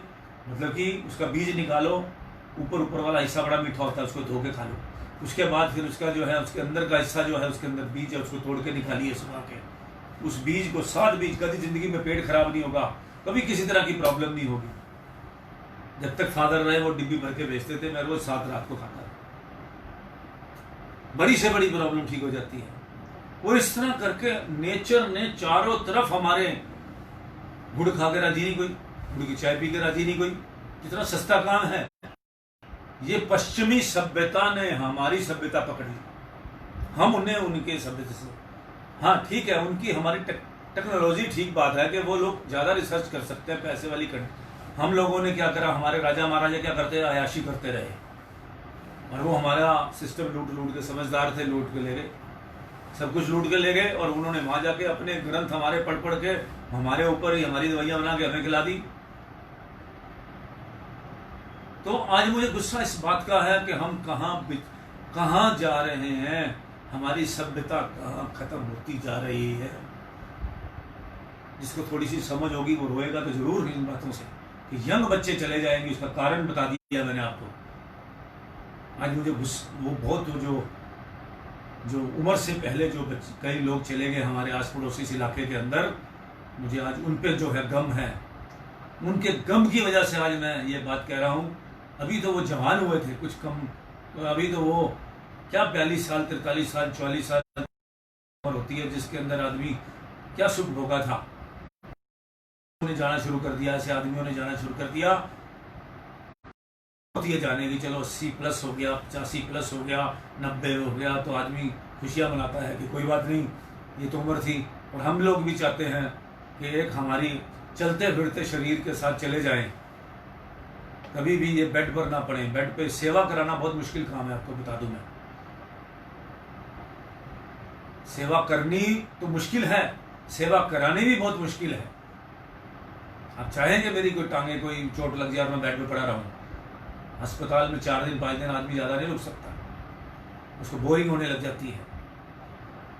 क्योंकि हम स्वास्थ्य रहें, और स्वास्थ्य रहने के लिए जो बातें मैं आपको बता रहा हूँ, नींद लेनी पूरी है, बच्चे सो नहीं रहे, 5 बजे सो रहे हैं, 4 बजे सो रहे हैं, 3 बजे सो रहे हैं, कोरोना की वजह से थकते नहीं हैं, कुछ काम करते नहीं हैं, परेशानी है। और उसके बाद कॉल सेंटर वाले परेशानी पैदा कर रहे हैं, उससे बच्चे बीमार हो रहे हैं, वो फिर आगे उनको नींद नहीं आती, उनका एक सिस्टम बन जाता है, उनका रूटीन बन जाता है उसी टाइम सोने का, उसी टाइम खाने का। तो आज भी जागरूक हो जाइए। हमारे प्रधानमंत्री भी ये बातें जो है नहीं समझा पाएंगे आपको, क्योंकि उनको तो देश चलाना है, सबको देखना है, लेकिन हमें अपनी सिर्फ सभ्यता को देखना है, हमारे अपने कल्चर को बनाना, अपने कल्चर को जोड़ के रखिए। चश्मा भी डालिए, बिंदी भी लगाइए, सुर्खी भी लगाइए, हर चीज लिपस्टिक भी लगाइए, मगर सभ्यता अपनी अंदर जो अंदर हमारे अंदर है, जो उसके अंदर को मॉडर्न नहीं बनाना हमने। कपड़े डालिए, अच्छे कपड़े डालिए, कोई मना नहीं है, लेकिन सुंदर लगना कोई बुरी बात नहीं है। नहीं आपको पसंद के देसी स्टाइल में जीने का स्टाइल नहीं पसंद, तो आप इंग्लिश स्टाइल में जीजिए, लेकिन अंदर इंग्लिश में पैदा कीजिए। अंदर अपनी सभ्यता होनी चाहिए, संस्कार होने चाहिए। बच्चा कोई गलत काम करे तो उसको डांटने की ताकत आप में होनी चाहिए। आज के माँ बाप में बच्चों को डांटने की ताकत कहीं भी स्टैंड नहीं करती, आर्गू करते हैं। और आपके पास आर्गू करने के लिए कोई ग्रंथ नहीं है, क्योंकि आप आर्गू कर ही नहीं सकते उनके साथ, क्योंकि जो वो आर्गू करते हैं आपके पास जवाब नहीं है, क्योंकि आपने संस्कार खुद नहीं सीखे। बच्चों को क्या से आर्गू करोगे? मेरे साथ बच्चे आर्गू करते हैं, मैं उनको आर्गू का जवाब देता हूँ। बेसिक समझाइए, बेसिक बात नहीं समझाएंगे, मिट्टी का मतलब नहीं समझाएंगे, अपने देश की मिट्टी का मतलब नहीं समझाएंगे। वो आपको इंग्लिश की बातें करके, जब आपसे वो बात करे तो आप उसको कहिए हिंदी में बात करो, वो मतलब आप उसको हिंदी में समझाएं और वो आपको हिंदी में समझे। हमारी मदर लैंग्वेज के अंदर उसको समझाएं आप, तब उनको हमारे ये सिस्टम समझ आएंगे। तो आज हमारी वीडियो बहुत लंबी हो गई, बहुत दुखी था मैं सिर्फ इसी बातों से कि हमने उसको आत्महत्या वाले की अखबारें भर दी, उसकी पढ़ाई कर दी, बच्चे रात को दुखी। मैंने कई बच्चों को आपस में, और कई बच्चे रोते नजर आए मुझे। कौन सा आजकल वो ऐप्स आया जिसमें कई सारे बच्चे इकट्ठे हो जाते हैं? वो वीचैट हैं? नहीं, दूसरा एक वो जो बच्चे स्कूल में पढ़ा रहे हैं, जो जूम ऐप पे जो है बच्चे कई सारे इकट्ठे होकर आपस में, कईयों को मैंने रोता देखा। आप लोग तो सो जाते हैं अपने अपने कमरों के अंदर, बच्चों के पास कभी बैठ के देखो आप कि वो क्या बच्चों के साथ बातें करते हैं। तो इस तरह करके हम अपने बच्चों को संभालें, अपनी विरासत संभालें। लिख लो इस बात को, ये कि पोथियां पढ़ने वाले भी लोग नहीं रहेंगे। अभी सिर्फ वो लोग बच्चे बहुत अच्छी तरह अभी भी वो ट्रीट हो रहे हैं जो गुरु घर को मानते हैं। सिख फैमिली के जो बच्चे हैं वो संस्कार फिर भी सीख रहे हैं। ईगो, लेकिन उनके मतलब ईगो नहीं, ईगो बहुत ज्यादा है बच्चों में। जो गुरु घर के लोग हैं वो जाते हैं अपने अपने आश्रमों में, सब कुछ जाते हैं, वहां कुछ सीखते हैं, कुछ फिर भी ठीक है। इतने धर्म के साथ जो लोग जुड़े हुए हैं, जहाँ पे एटिकेट सिखाए जाते हैं, वो पीढ़ी दर पीढ़ी सीख रहे हैं, तो कुछ हद तक वो सेवा भी करते हैं, लंगर की सेवा भी करते हैं, किसी को तमीज से भी बात करते हैं, समझते भी हैं। कुछ सत्संग की 2 बातें भी कान में पड़ जाती हैं। और जिनका कोई वली वारिस नहीं है वो कुछ नहीं सीख रहे, आपको मैं बता दूं आपको। उसी वजह से हमारे यहाँ आज की बात यही है कि जब ये चीजें बुरी चीजें बहुत ज्यादा फैल जाती हैं, बुराई ज्यादा फैल जाती है, तब दुखों का सिस्टम ज्यादा बढ़ जाता है। जवान मौत नहीं मरना, क्योंकि बीमारियां लग जाएंगी। वो छोटी उम्र में अंदर अंदर क्या आपके बीमारी चल रही है थोड़ा पता आपको, वो इसलिए बीमारी चल रही है। बाजार का खा के आते हैं हम, दुनिया भर का, एक शादी के अंदर जाते हैं आप, कई चीजें हमारे को, एक चीज के साथ दूसरी चीज बैन है, ठंडे के ऊपर गरम, गरम के ऊपर ठंडा। शादियों में जा जाकर खा कर हमने ये सारा देश बर्बाद कर लिया अपना। लालच में जाते हैं, कार्ड मिलता है बहुत बड़े घराने का। आप शराब के साथ क्या क्या खाते हैं हम, रोटियां खाते हैं किस तरह की, आटा पता नहीं कहाँ गूंदा होता है, कब का पड़ा है। आज ये सारा देश बीमार क्यों हो गया? छोटी उम्र में क्यों चले जाओगे? क्योंकि ये सारा आप आज अपने घर का खाना खाकर देख लिया है, आज मेरे से बाहर का डोसा खाने का मेरा दिल नहीं करता, मैं अपने घर में डोसा बना के खा रहा हूँ। तो मैं जितनी पवित्रता से बनता है वो क्या बाहर बनता है? वो नहीं बनता, वो कुछ भी नहीं बनता। आज हनुमान जी का वार है, मंगलवार है, बूंदी बाजार से लाते हैं, कौन कब का घी है, कब का सिस्टम है, कब की वो चाशनी बनाई है, कितने कीड़े उसमें मर गए, किसी को पता है? आज जब से हमने ये कोरोना चला, अपने घर में बूंदी का प्रसाद बनाएंगे, अभी बनेगा, वो जो है हनुमान जी को भोग लगेगा, उस भोग के बहाने वो हनुमान जी थोड़ा खा जाएंगे, भोग के बहाने सभी को मिलेगा। तो इस चक्कर में करके जो है हम जो है अपने आप को अपने नहीं हुए ना। क्यों? हम गंदा घी खा रहे थे जो विदेश से, मलेशिया से आ रहे हैं, जो उसको प्यूरिफाई करके आता, तो वो साबुन बनाने के काम है, और उसको हम यहाँ पे प्यूरिफाई करके उसको डिब्बों में भर के ये सारा जो है कुछ जा रहा है। पाम ऑयल आ रहा है, दुनिया भर के ऐसे ऐसे ऑयल आ रहे हैं, एक्सपेरिमेंट होते हैं, लोग जितनी लैब हैं वो पैसे लेकर उसको पास कर देती हैं। सब कुछ अपने घर में तेल निकलवाइए, यहाँ सब अपने जो है अपने सामने तेल निकलवाइए। उस सरसों का तेल सबसे इजी है निकलवाना। कोल्हू पे जाइए, सरसों खरीदिए, या छोटी छोटी कई चक्कियाँ लगी हुई हैं, एक तेल निकाल कर देती हैं। आप नारियल का निकलवा लीजिए, नारियल वहीं उससे खरीदिए, वहीं निकाल के देते हैं। तो इस तरह करके जो है हमें वो हैबिट बनानी चाहिए। पहले हम बिस्किट भी अपने बनवाने जाते थे, उसमें भट्टी पे अपना लेबर ले लेता था। हम कितना स्वच्छ खाते थे हम पहले, और जितना मर्जी खाते थे, ताकत कितनी होती थी। तो इस तरह करके जो है, मैं सिर्फ इसलिए आज मुझे परेशानी है कि हमारा यूथ मरेगा। हम यूथ को बचाना है, यूथ को अच्छे रास्ते पे लाना है, नहीं तो ये किताबें कापियां किसी काम नहीं आएंगी हमारी, ये जो जितनी लिखी हुई हैं। इस संतों को सड़कों पे निकलना चाहिए, उनको बताना चाहिए यूथ को। वो रोटी खाने ना निकले किसी के घरों में। कई लोग महात्मा संत जो हैं वो अपनी सेवा कराने के लिए निकलते हैं। मैं उन संतों के बहुत खिलाफ हूँ, जो किसी घर में कुछ भी अच्छी बुरी बात हो रही हो वो नहीं समझाएंगे, मगर वो संत 10 चीजों से रोटी खाएंगे। वो संत है। संत महात्मा वो नहीं होते जो 10 चीजों 36 पदार्थ के साथ खाना खाएं। किसी घर में मैंने देखा है कि वो बेचारों की इतनी कैपेसिटी भी नहीं होती, तो उनके घर में संत भी नहीं जाते। मुझे कभी बात कहने में कोई शर्म नहीं आती। संतों का काम है कि सबको एक बराबर की तरफ से जाएं। उनके घर में जाते हैं जहाँ जिन पे पैसे ज्यादा मिलते हैं। ऐसे संत कोई सच्चे संत ना थे। संतों का काम है दुखी आदमियों के घर में जाके उनको सुख देना। संतों का काम ये काम नहीं है कि पैसे लेके उनके जाके घरों में जाके रोटियां खानी, 36 पदार्थ खाने उनके और खुश करना उनको फजूल की बातों में। मैं ऐसे बहुत संतों को देखा मैंने, जो अपना जाकर अपने स्वार्थ के लिए उनके घर पे जाते हैं। रात को मुस्टंडों की तरह सोते हैं उनके घर में जाके। अपना क्या मतलब है संतों का किसी के घर में सोने का? अपने जाइए, अपने जहाँ स्थान है अपने आश्रमों में जाके सोइए, वहां जाकर उनका सिस्टम, अपना सिस्टम बनाइए। संतों को भी अपनी पूरी एटिकेट्स समझने चाहिए। संत के एटिकेट्स क्या हैं, महात्मा लोगों के एटिकेट्स क्या हैं, उन लोगों को सीखना चाहिए। अपने अपने आश्रमों में जाकर जहां जहां जिसके स्थान है वहां जाके अपने, चाहे रेल के ऊपर आपको स्टेशन पर जाकर सोना चाहिए, तब जाकर सोइए। संत वो हैं जो सादा खाना दूसरे को भी खाना सिखाए और खुद भी खाए। 36 पदार्थ खाने का काम संतों का नहीं है। हम पहुंच ही नहीं पाएंगे वहां तक। हम इन्हीं लोगों की सेवा में करते रहेंगे। पैसा इतना देंगे तो ये खुश होंगे। क्यों देंगे भाई? जो संत महात्माओं की एक परंपरा है वो उनको निभानी चाहिए। हाँ ठीक है, हमें भी निभानी चाहिए कि उनकी इज्जत मानवी से करना चाहिए, मगर उनके जो एटिकेट्स हैं उनके हिसाब से उनको अपने हिसाब से रहना चाहिए, तभी वो इज्जत पाएंगे।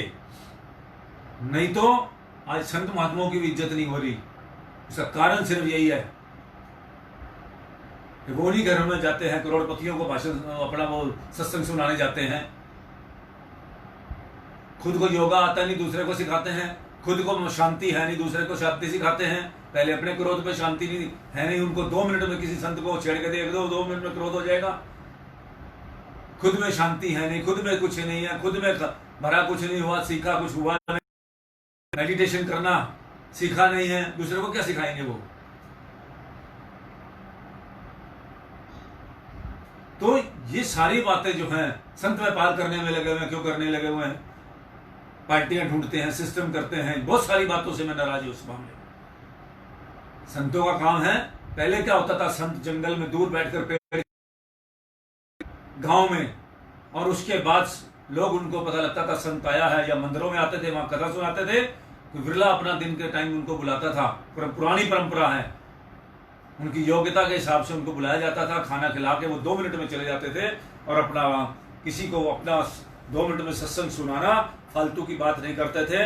ये मैंने खुद देखा है, संत हमारे घर भी आए हैं, कोई ऐसा संत नहीं जो हमारे घर में नहीं आए और अपना थोड़ा बहुत उन्होंने हल्का फुल्का भोजन ग्रहण करते थे, उसके बाद अपना जो है सबको एक सत्संग सुनाते थे, अच्छी बात, अच्छे संस्कार, जाते हुए उनकी इतनी वाइब्रेशन छोड़ के वो जाते थे कि हमें लगता था कि कोई आया था हमारे घर पे। महाराज के संत बोझ बन के बैठ जाते हैं, घर से नहीं निकलते, अमीर घर में घुस जाते हैं, निकलते ही नहीं है। किसी में देखते हैं कि यहाँ कुछ ज्यादा सेवा हो रही है, वहां से नहीं निकलते। आप अपना काम कीजिए, निकल जाइए। संतों का काम क्या है? किसी घर में झगड़ा है, कुछ है, अब तो संत जो भी हैं वो भी रिश्ते कराने में इंटरेस्ट लेने लग गए। उनका क्या काम है रिश्ते कराने का? संत का काम नहीं है रिश्ते कराने का, समझाना काम है कि बेटा जो अच्छा लगे वो अपना करो। वो पद्धति नहीं है। संत का काम दवाइयां बेचना भी नहीं है। जब आपको ये देखिए कि जब वो पूछे हुए नहीं हैं, वो उस रास्ते के, वो रास्ता जो संतों का रास्ता क्या है, महात्माओं का संतों रास्ता क्या है? ये नहीं मैं कहता कि संत जो होते थे हमारे, जो कई ऋषि हुए हैं जिन्होंने पहले, संत ही जो है दवाइयों का रिसर्च करते थे। हमारे जो और ज्योतिष में भी संत होते थे, सब कुछ होता था, लेकिन उनकी एक परंपरा थी, एक सिस्टम था। योगा वाले संत होते थे, वो योगनिष्ठ ही होते थे, वो योग ही समझाते थे। जो मेडिसिन बनाते थे, पतंजलि वगैरह जो उनके संत थे, वो मेडिसिन का ही काम करते थे। तो इस तरह से करके और समाज के लिए अच्छा काम करते थे, तो उनको उसी सिस्टम में। आज मैं ये कहता हूं कि परंपरा अपनी, जो अपनी परंपरा में रहे, एटिकेट्स में रहे, वो अपना उसमें रहकर काम करे। मैं पत्रकार हूं, मुझे अपनी पत्रकारिता के अंदर ही अपनी रहना चाहिए, उससे ज्यादा मुझे आगे नहीं बढ़ना चाहिए। जो जिस चीज का स्टूडेंट है, जो जिस चीज का अध्यापक है, उसी को अपनी उसी सिस्टम को, मैथ वाले को मैथ समझाओ, समाज वाले समाज समझाए। जो जिसकी परंपरा है, हमारी संत महात्माओं की परंपरा जो सत्संग करने वाले संत हैं, उनको पहले खुद सिस्टम को सीखना चाहिए। इतनी अशांत रूहें क्यों हो गई हैं, इस चीज को समझना चाहिए। इतनी अशांति देश में क्यों हो रही है, उसको समझना चाहिए। ये हमारे प्रधानमंत्री का काम नहीं है कि वो सारी चीजें ही आपको सिखाए। फिर भी आपको एक लाइफ प्रधानमंत्री मिला है जो आपको ये चीजें सिखा रहा है। तो अब मैं आपको विदा लेता हूं। अब अनंत सिंह आपको जो है आज का सत्संग जो है सारा सुनाएगा। आप ही गाएंगे, ठीक है? तो मैं आपसे विदा लेता हूं। जो है ये अनंत सिंह आपका सत्संग आज करेगा, और बाकी मालिक का नाम लीजिए और अपना जो है प्रभु का सिमरन कीजिए और राम नाम जरूर जपा करें। मन में जपे। माला जपने का आपको कल में प्रोग्राम दिया, माला खरीद के ले आइए, राम राम राम राम राम राम राम राम राम राम जपिए। जब वाल्मीकि ने राम राम जपने से मना कर दिया तो उनको उल्टा जपाया गया, मरा मरा मरा मरा मरा मरा मरा मरा मरा मरा जप के देखो राम राम हो जाएगा अपने आप। तो इस तरह करके जो है राम नाम की माला जपिए, आप का मन शुद्ध होगा, इतना शुद्ध होगा आप सोच नहीं सकते। करके तो देखिए, मैं तो कहता हूं चल के तो देखिए, तो तभी आपको आनंद। अंदर पहले अंदर का खाली कीजिए। जब अंदर आपके किसी लोटे में पानी भरा, वो बाहर निकालोगे नहीं, फेंकोगे नहीं, तो अंदर दूसरा कौन सा भर जाएगा। अंदर की बुराइयां, बुरी बातें बाहर निकालिए। क्षमा कर दीजिए, जिसने आपके साथ बुरा किया है उसको भी क्षमा कर दो, और खुद भी अपने आप को प्योर कर लो। प्योर करने के बाद जब ये चीजें करोगे तो आपको बहुत मजा आएगा, आनंदित महसूस करेंगे, सारा दिन आपको खुशी में रहोगे। और भाई आपके अंदर इतनी वाइब्रेशन होगी, इम्यूनिटी पावर इतनी स्ट्रॉन्ग हो जाएगी, आप सोच नहीं सकते। नेगेटिव बातों से इम्यूनिटी पावर का खात्मा हो जाता है। आपने देखा कीटाणु जब होते हैं, डॉक्टरों ने भी ये कहा, मैं थोड़ा कह रहा हूँ, जब नेगेटिव हमारे अंदर जर्म्स हो जाते हैं तो वो पॉजिटिव को खत्म कर देते हैं। जब राज करते हैं पूरे शरीर पर तो हमारे पास अच्छा क्या आएगा, हर टाइम सोचेंगे वही। तो इसलिए इस पॉजिटिव को डालने के लिए पहले नेगेटिव बाहर निकाल दीजिए। अभी सत्संग से पहले कह दिए, सोच दिया कि मैंने आज सबको माफ कर दिया, गुस्सा फेंक दीजिए। आपको मैंने गुस्से का तरीका बता दिया करने का। काम, क्रोध, लोभ, मोह, अहंकार, इसको जो है आप यूज कीजिए। ये यूज करने की चीज है, इसके अंदर घुसाने की चीज नहीं है, परमानेंट बिठाने की चीज नहीं है। अपने घर में कुर्सी देकर इनको मत बिठाओ, काम, क्रोध, लोभ, अहंकार को। ये सिर्फ बाहर फेंकने की, बाहर बैठाने की चीजें हैं। जो जरूरत पड़े चपड़ासी की तरह बाहर बैठाओ, और इनको जरूरत पड़े, काम की जरूरत पड़े, काम को उसको बुला लो, उसका नाम रख दो। क्रोध की जरूरत पड़े, थोड़ा सा क्रोध करके फिर वापस बाहर बिठा दो। मोह की जरूरत पड़े, थोड़ा प्यार बच्चों में दिखाओ, मोह वाले को कुर्सी भी दे दो, बाहर बाहर जाके बैठो, फिर सख्ती लागू कर लो, क्योंकि प्यार भी ज्यादा देना ठीक नहीं ना। नो, हर चीज क्वांटिटी है, क्वांटिटी से ज्यादा हर चीज का नुकसान है। इसीलिए सत्संग भी ज्यादा नहीं सुना रहा, बाकी आनंद सिंह सुनाएगा। जय सच्चिदानंद, राम राम, सत श्री अकाल।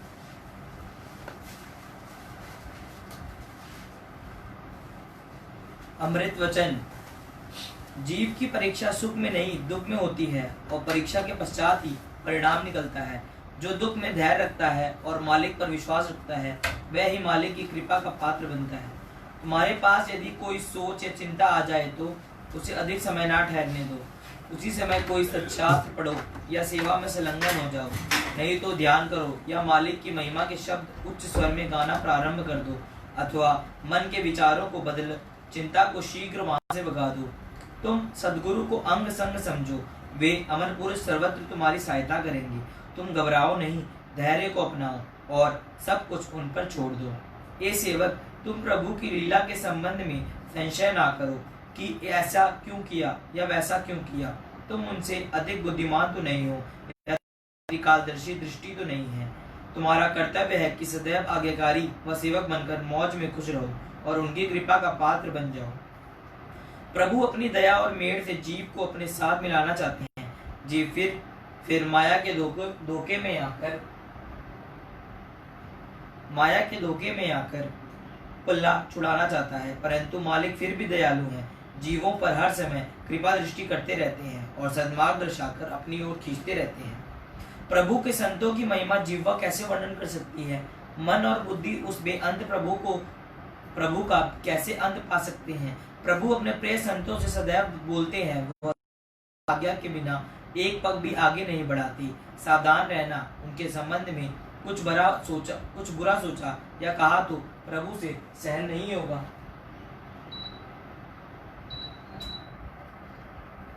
जाति पाति बातों में अपना समय नष्ट ना करो, इससे अच्छा तो बैठकर नाम की कमाई करो, जिससे तुम मुक्त हो जाओ। मालिक के दरबार का द्वार इतना सूक्ष्म है कि तनिक भी अहंकार वाला व्यक्ति भीतर प्रवेश नहीं हो सकता। जो स्वयं को कुछ समझता है वह बाहर भी भटकता रहेगा, और जो विनम्र भाव वाले हैं वे निमानों के मान प्रभु से मिलकर आनंद प्राप्त करेंगे। हे प्रभु, आपके बिना जो अन्य वस्तुओं से स्वयं को महलाता है या दूसरों पर भरोसा रखता है, वह एक दिन धोखा खाएगा और पछताएगा। हे सर्वव्यापक अंतर्यामी समय समर्थ प्रभु, आप ही यत्र तत्र मेरे सहायक हैं। चाहे सैकड़ों संबंधी हो, कष्ट के समय में मेरी सहायता नहीं कर सकती। आप जल, थल व नभ आदि प्रत्येक स्थान में व्यापक हैं और मेरी सहायता कर सकते हैं और कर रहे हैं। कठिन समय में खड़े चाहे सब हो जाएं, परंतु आपके सिवाय मेरी सहायता कोई भी नहीं कर सकता, क्योंकि उनकी इतनी पहुंच नहीं। आप गुप्त हैं और आपका गुप्त हाथ सेवक की सहायता परलोक में करता है। बोलो जयकारा बोल मेरे श्री गुरु महाराज जी की जय। आनंद दृष्टांत संदेश 1 दृष्टांत 23 तीन गुणों का चित्रण। तीन छोड़ चौथा पद दिना, कहे कबीर सदगुरु गिर चीना। जिस तरह मनुष्य के अंदर काम, क्रोध, लोभ, मोह, अहंकार आदि मानसिक शत्रु हैं, इसी प्रकार मनुष्य के स्वभाव व विचारों में भी तीन गुणों का निवास है। इनको संतों में ने त्रिगुणी का माया कहा गया है। इनका नाम सत्वगुण, रजोगुण व तमोगुण हैं। ये तीनों इतने सूक्ष्म हैं कि इनको सरलता से कोई भी मनुष्य देख नहीं सकता और ना ही इनकी प्रकृति व स्वभाव को समझ सकता है। इनके संबंध में इतना ही बता देना आवश्यक है कि ये गुण प्रत्येक मनुष्य में एक समान नहीं पाए जाती। अगर किसी में सत्वगुण अधिक होता तो रजोगुण व तमोगुण कम होंगे। जहाँ रजोगुण व तमोगुण की विशेषता होगी वहाँ सत्वगुण नाम मात्र का होगा। मनुष्य के स्वभाव, प्रकृति तथा आहार से इन गुणों का परिवर्तन हुआ करता है। जो मनुष्य इन तीन गुणों की विशेषता से भली प्रकार परिचित होता है, फिर उस मनुष्य को इस त्रिगुणी माया से छूट सकना सरल हो जाता है। तमोगुण में आलस्य, प्रमाद, स्वार्थपरता, असावधानी व दिल में मलिनता भरी होती है, जिससे लोभ व मोह की उत्पत्ति होती है। रजोगुण के कारण दिल में चंचलता व शांति पाई जाती है, इससे काम, क्रोध, अहंकार की अग्नि छिपी रहती है। सत्वगुण दोनों गुणों में विपरीत है। मन में सत्वगुणी विचार आ जाने पर परमात्मा की प्राप्ति का मार्ग सरल हो जाता है। मनोवृत्ति, भजन अभ्यास व सत्संग इत्यादि श्रेष्ठ कार्यों में अनायास लगती है। वैसे इन तीनों गुणों की माया का सीमा कहा गया है। नमुदार माया से है तीन गुण, सतोगुण, रजोगुण, तमोगुण। ये सुन, जो है लाफना रूम तन में मुर्की, यह गुण कैद करते हैं इसके वहीं। आत्मा, जिसको सत्पुरुषों ने अमर कहा है, जिसका निवास शरीर के अंदर है, उसको इन तीन गुणों ने अपने कैद में रखा हुआ है। मनुष्य की कमाई ये तीनों मिलकर रात दिन लूटते रहते हैं। मन में दूषित व नीच विकारों का होना तमोगुण है। मध्यम विचार अर्थात भोग ऐश्वर्य के पदार्थ की प्राप्ति का यत्न करना रजोगुण। ऊंचे व शेष विचार सतोगुण कहे गए हैं। मनुष्य के विचारों में तमोगुण की अधिकता जीव की 84 लाख योनियों में धकेलती है। जब तक ये जीव स्वयं को तीन गुणों से स्वतंत्र नहीं कर लेता, मोक्ष की प्राप्ति नहीं हो सकती। तमोगुण, रजोगुण व सत्वगुण की प्रकृति व स्वभाव को समझने के लिए नीचे एक दृष्टांत दिया जा रहा है। एक ब्राह्मण अपने गांव में भागवत की कथा किया करते थे। यही उसका अपना व उसके परिवार एकमात्र निर्वाह का साधन था। कथा करने पर जो कुछ चढ़ावा चढ़ता, उसी से गरीबी से जीवन व्यतीत करता था। इसी प्रकार निर्धन अवस्था में रहने के कारण पंडित जी ने दिल में सोचा कि अपने देश के ब्राह्मणों को सम्मान कम मिलता है। जैसे कहा भी है, घर का जोगी जोगना, आन गांव का सिद्ध। ऐसे विचार उसके मन में उठा करते थे कि यहाँ रहकर तो मैं कष्टों से छूट नहीं सकता। अतएव उसने किसी दूसरे शहर में जाने का निश्चय किया। पंडित पोथी पत्रा दाब कर घर से निकल पड़ा। दिन भर तो यात्रा करता और जहाँ भी संध्या पड़ जाती वहीं रात ठहरने का निश्चय कर लेता। वहीं किसी मंदिर में ठहर कर कथा करनी शुरू कर देता। उस स्थान पर जो चढ़ावा चढ़ता वह अपनी जेब में रख आगामी पड़ाव की सोचता। खाने पीने की तो पंडित जी को कोई चिंता ना थी। लोग घरों से रोटी सब्जी, दूध, दही, मिठाई आदि जो कुछ भी जिसके घर में होता ब्राह्मण के लिए ले आते थे। यदि कभी कोई व्यक्ति दूसरी रात भी ठहरने के लिए कहता तो यह बिना आनाकानी किए उनका प्रस्ताव स्वीकार कर लेते। इस प्रकार वे कई स्थानों पर गए, किंतु स्थायी रूप से चलने वाला अच्छे काम का प्रबंध उसका ना हो सका। एक दिन यह पंडित किसी बड़े नगर में पहुंचा। वहां जाकर जब शहर में कथा करने लगा, तब नगर में चारों तरफ ये धूम, कोई बड़ा विद्वान पंडित आया है। सुनकर झुंड के झुंड श्रद्धालु लोग आने लगे। इस शहर में एक सप्ताह तक पंडित जी ने कथा की, जिससे अत्यधिक चढ़ावा चढ़ा। जब पंडित जी वहां से विदा होने लगे तो लोगों ने, किसी ने कपड़े, किसी ने मिठाई व किसी ने नगद रुपए अपनी अपनी श्रद्धा अनुसार भेंट किए। पंडित जी ने धन राशि को तो जेब में संभाल लिया तथा खाने की वस्तुएं एक टोकरी में डालकर हाथ में ले ली। इस समय पंडित जी के पास काफी धन इकट्ठा हो गया था। यहाँ से धन तो मिला ही था तथा यश व कीर्ति उपहार में प्राप्त हुई, एक हाथ सोने का व दूसरा चांदी का। अब तो पंडित जी प्रसन्नता में लगे झूमने। गोरस बेची हरी मिले, एक बात यहाँ तो सिद्ध हुई। कथा सुनने वालों से अवकाश पाकर अंततः ब्राह्मण अपने घर की ओर चल दिया। घर से आते समय पहले तो ब्राह्मण गांव गांव घूम कर आया था, परंतु अब तो यहाँ से सीधा ही इसने अपने घर लौटना था। अस्तु सामने सामान उठाए ब्राह्मण अपने घर की ओर पग बढ़ाता चला आ रहा था। जिस मार्ग से वह आ रहा था उस रास्ते में घना जंगल पार करना पड़ता था। सिर पर कपड़ों का गट्ठर, एक हाथ में लाठी व दूसरे हाथ में खाद सामग्री उठाए ब्राह्मण खुशी खुशी चला आ रहा था। इस भयानक जंगल में 3 डाकू रहते थे, जो इक्का दुक्का मुसाफिर इधर आ निकलता तो वे उसे लूट लेते थे तथा यही नहीं कि कई बार तो वे डाकू यात्रियों के प्राण तक भी हर लेते थे। इस प्रकार डाकुओं को तो ये नित्यप्रति का व्यवसाय ही बन गया था। इस ब्राह्मण भी इस समय मार्ग पर बढ़ता चला आ रहा था कि उस डाकुओं ने ललकारा, यहीं पर ठहर जा, आगे एक कदम भी बढ़ाया तो जान के लाले पड़ जाएंगे। यह सुनकर ब्राह्मण दिल में भयभीत होने लगा, क्योंकि एक तो वह अकेला था, दूसरा वीरान जंगल तथा तीसरा कारण डाकू के 3 थे और ऊपर से धमकी दिखाए जा रहे थे। तीनों से कैसे मुकाबला कर सकता था। अभी पंडित बेचारा मन में कुछ सोच ही रहा था कि इतने में 3 डाकू उस पर टूट पड़े। सबसे पहले उन्होंने लिया, तत्पश्चात उसे जमीन पर पटक दिया। धरती पर धड़ाम से गिरते ही पंडित जी तो अचेत हो गए। तब उन्होंने उसे अच्छी तरह रस्सी के फंदे में डालकर वृक्ष से कसकर बांध दिया। फिर तीनों डाकुओं ने मिलकर अच्छी तरह से उसकी तलाशी ली। नगद रुपए, खाने का सामान व कपड़े इत्यादि उसे छीन लिए। पंडित जी तो वृक्ष के साथ बंधे पड़े थे।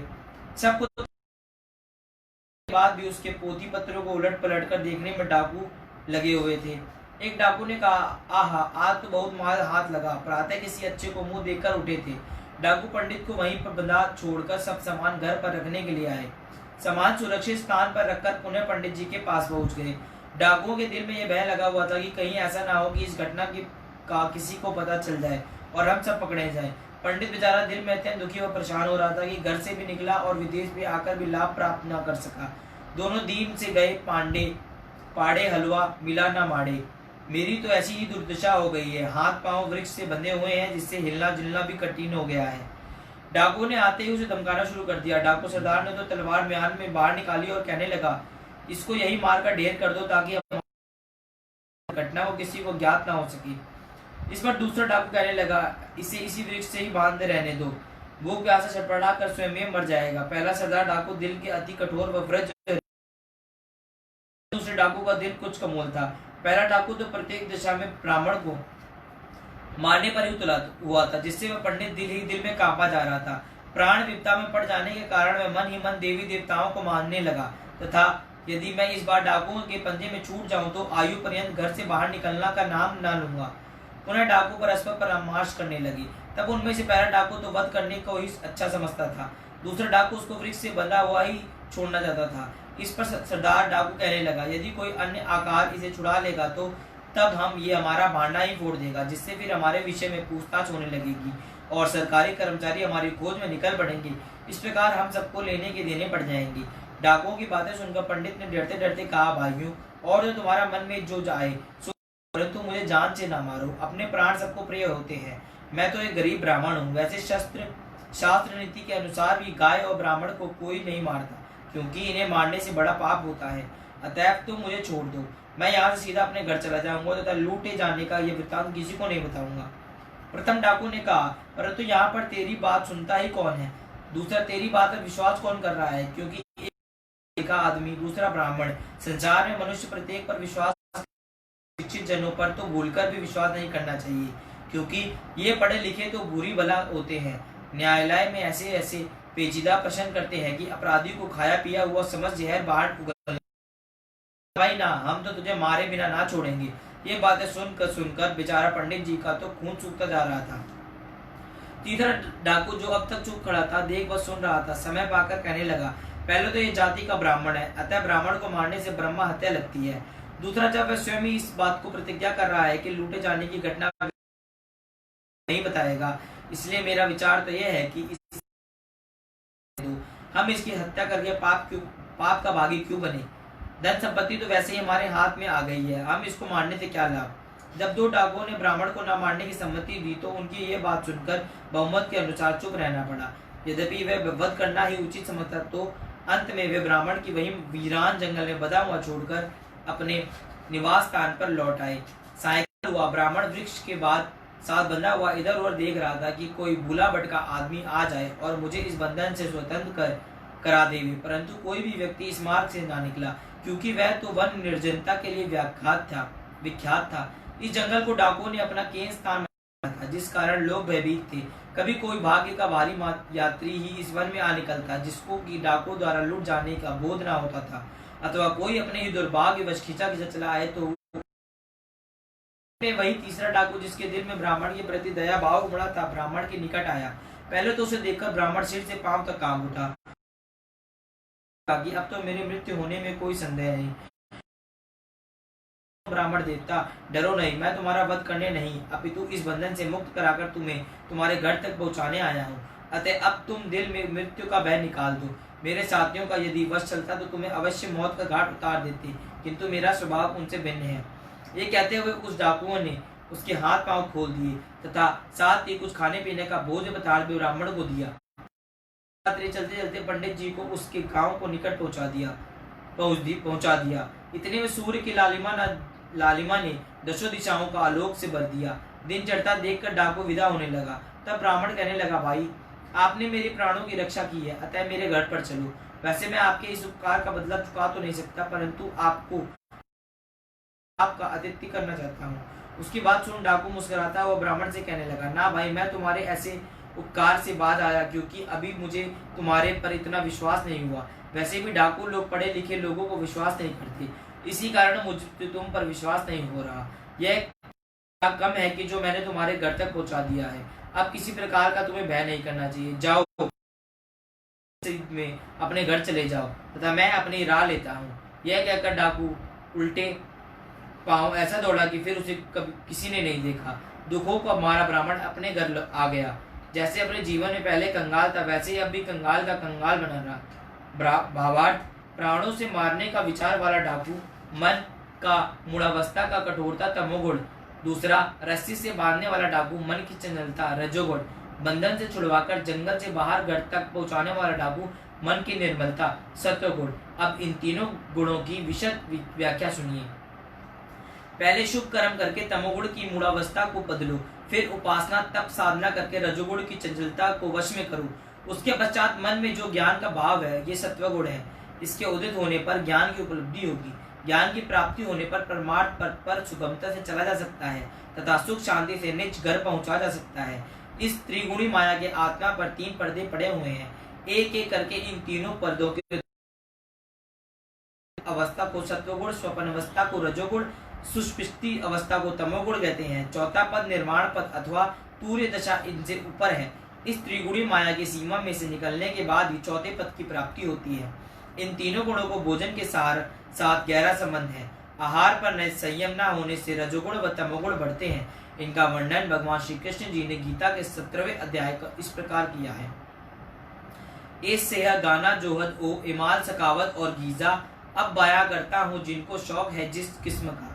अर्थ, भोजन, यज्ञ, तप व दान, ये 3 प्रकार के हैं। इनमें सबकी रुचि अलग अलग से है। ए अर्जुन, अब तू उन सबके भेद सुन। जो भोजन आयु, स्वास्थ्य एवं शरीर को प्रसन्न और स्फूर्ति देता है, साधारण भोजन स्वादिष्ट, अच्छा या शक्ति प्रदान करने वाला है, सत्वगुणी स्वभाव के मनुष्य उसे पसंद करते हैं। जो भोजन कड़वा, खट्टा, गरम, नमकीन, चटपटा, रूखा व जलन पैदा करने वाला हो, जो कष्ट, चिंता व बीमारी का कारण बने, ऐसे भोजन को रजोगुणी वृत्ति रखने वाला लोग पसंद करते हैं। जो जीवा के रस लेने हेतु खाया करते हैं, वे राजसी भोजन है। बासी, बदबूदार, दुर्गंध युक्त, गली सड़ी, झूठी, अपवित्र खुराक तमोगुणी वृत्ति वालों को रुचिकर लगती है। भोजन का प्रभाव मनुष्य के विचारों पर पड़ता है। जैसा जैसा जो आहार सेवन करेगा, तदनुसार उसके प्रकार की बढ़ोतरी होगी। यदि कोई मनुष्य अपने आप को सत्व चाहे तो सबसे पूर्व अपने आहार व्यवहार पर कड़ी दृष्टि रखे। आहार व्यवहार ठीक हो जाने पर विचार स्वतः ही पवित्र, उत्तम व श्रेष्ठ हो जाएंगे।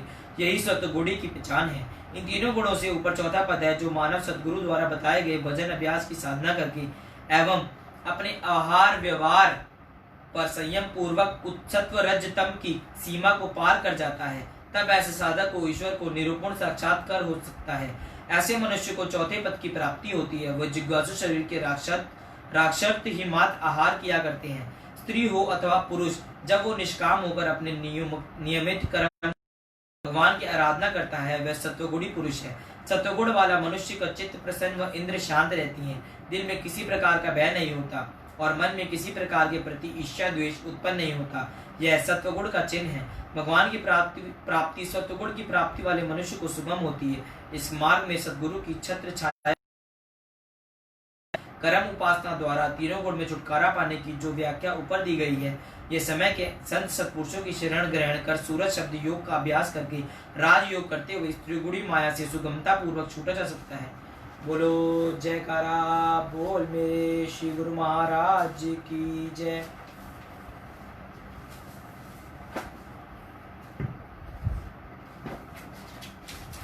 समय की प्रदान की गई श्वासों की पूंजी को व्यय करने के लिए आया है।